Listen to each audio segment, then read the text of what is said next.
Boa noite, turma, tudo bem com vocês? Hoje, então, dando continuidade sobre os nossos hormônios hipotalâmicos, ou seja, aqueles hormônios que vão ser produzidos lá no nosso hipotálamo. Hoje nós vamos estar vendo o hormônio GnRH. O que significa essa sigla?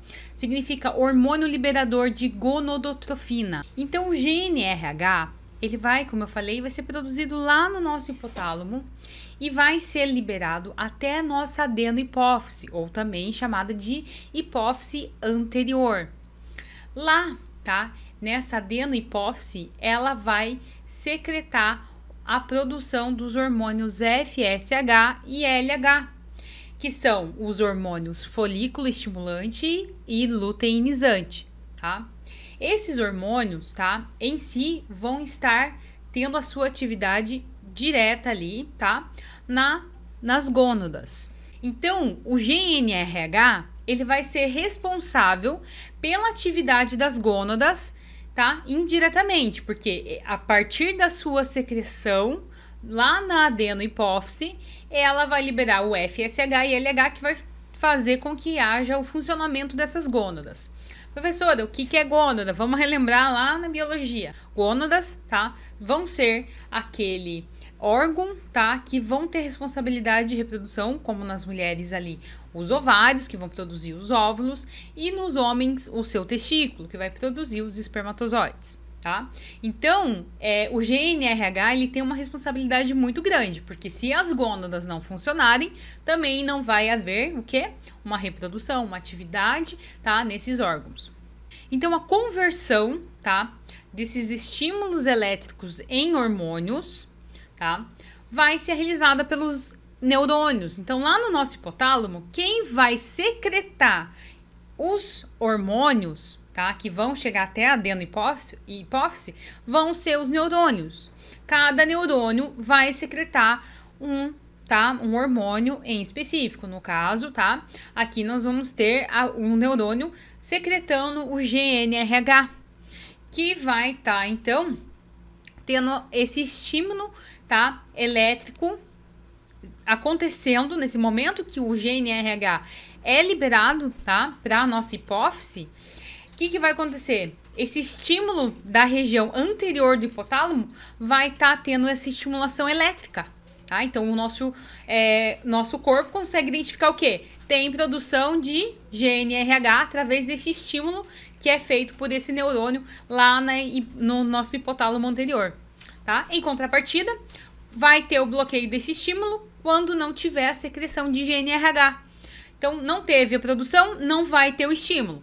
Teve a produção, vai ter esse estímulo. Então, o nosso corpo, tá, consegue determinar os níveis de GnRH, quando eles vão precisar ser liberados, através disso.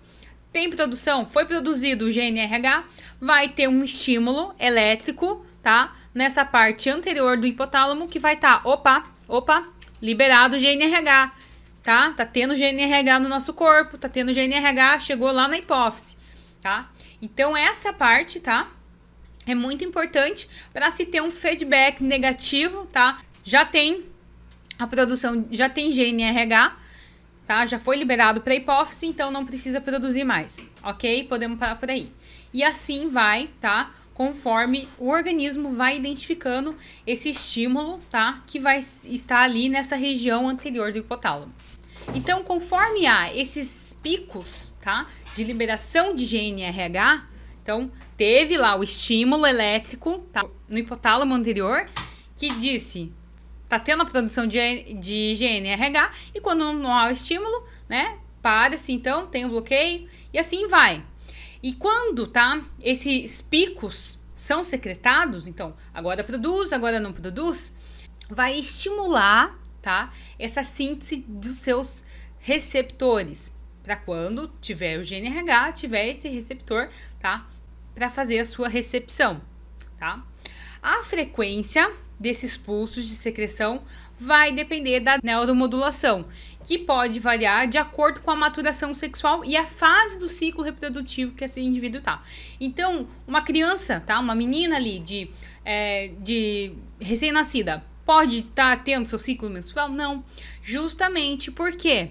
porque esses hormônios não vão ser produzidos, tá? Nessa quantidade que a partir dos 2 anos a gente vai começar a ver alguns estímulos, tudo mais, e conforme o tempo, tá?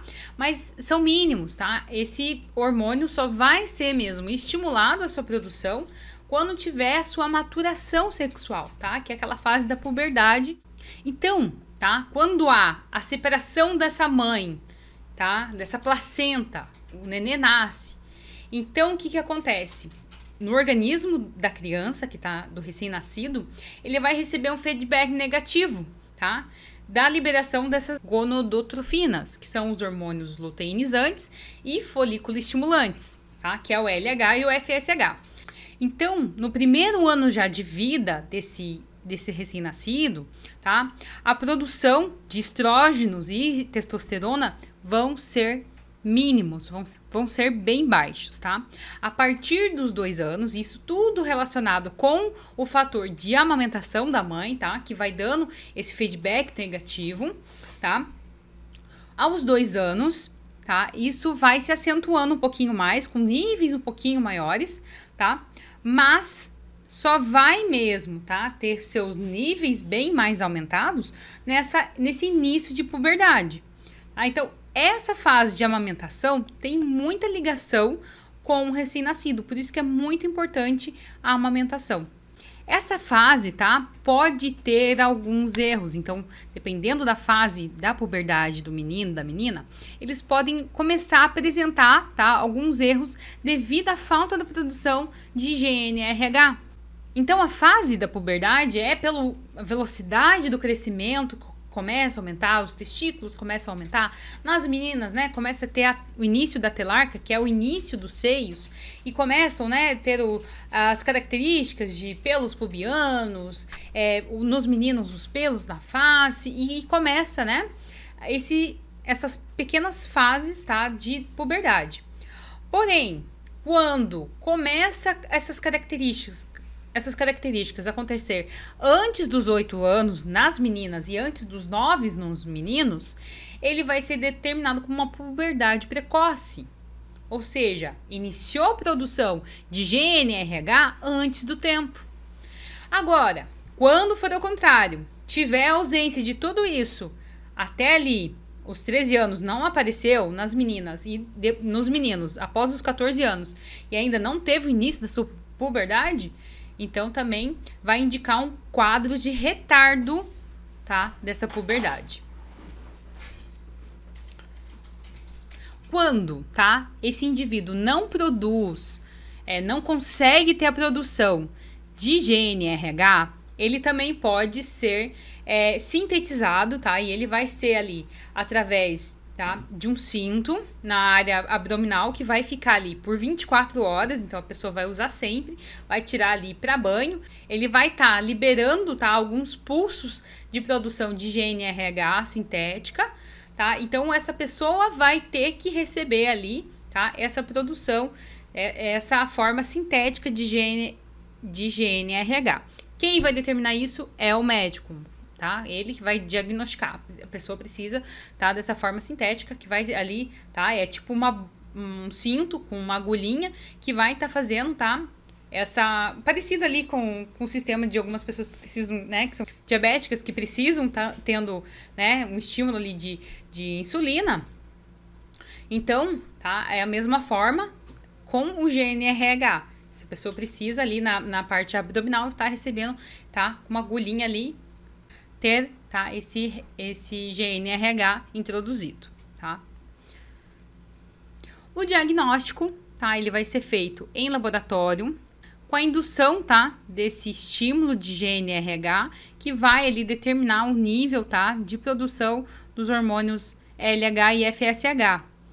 Então, o teste, tá, vai ser chamado ali tem vários nomes, mas mais conhecido ali como de estímulo de gonodotrofinas com GNRH exógeno. Então, esse indivíduo vai receber, tá, via endovenosa, essa quantidade de 100 mg de GNRH. Após aplicar nesse paciente essa quantidade de GNRH, vai ser feito 3 coletas de sangue, aos 15, aos 30 e aos 60 minutos, tá? Então, antes do indivíduo chegar, tá, no dia da coleta, você vai dar um questionário para ele e vai fazer algumas perguntas. Para quem for ali, né, na idade de puberdade, né, ali crianças de 8, 9, 10, 13 anos, 14 anos, você vai dar o questionário perguntando atraso de desenvolvimento de seio, estrutura, genital. Você vai fazer essas perguntas, né, que estão aqui. Se teve aparecimento da menstruação, caso de meninas, né? E em caso de mulheres, vai perguntar a menstruação, se ela vem todo mês, se não vem, como é que é o ciclo, para ela explicar como é que tá vendo. Se algum dia foi irregular, se a menstruação é espontânea, se você toma anticoncepcional, se sim, quais hormônios utiliza, grávida, quantos meses, qual foi o último dia da menstruação, tudo isso, tá? São perguntas importantes para que esse indivíduo tenha ali um diagnóstico, tá? Em laboratório, para que a gente consiga ter ali, tá?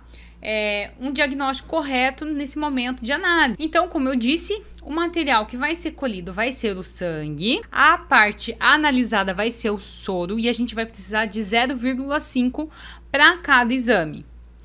Vai ser obrigatório esse indivíduo chegar ali, tá, em jejum de no mínimo 4 horas ou conforme o médico dele solicitou. Se o médico pediu 8, 12 horas, vai ser de acordo com o que o médico solicitou. A conservação desse soro pode ficar até 3 dias refrigerados em temperatura de 2 a 8 graus Celsius ou até congelado por 30 dias, tá?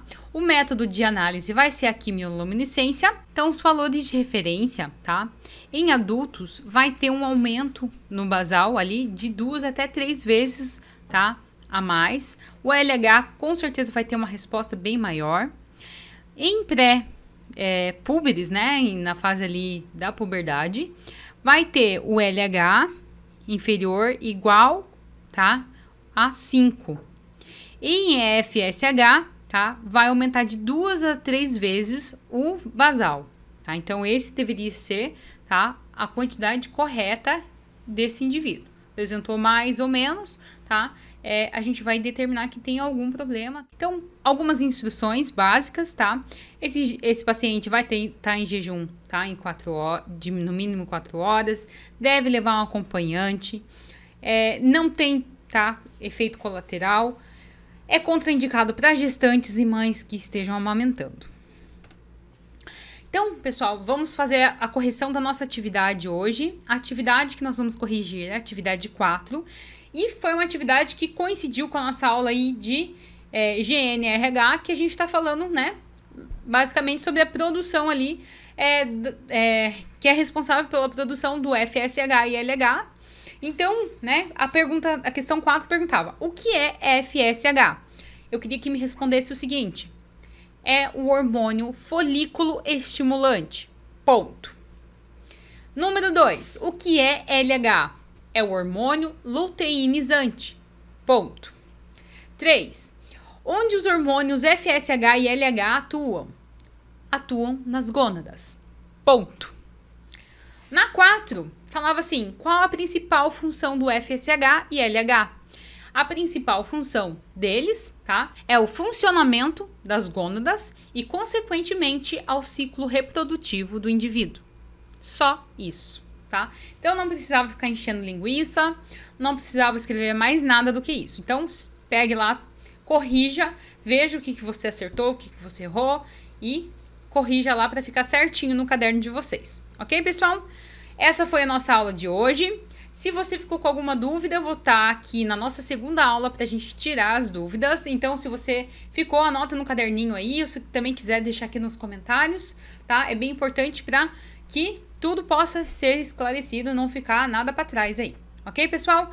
Fico com vocês ainda nesse restante de aula aqui nos comentários e nos vemos logo. Até breve.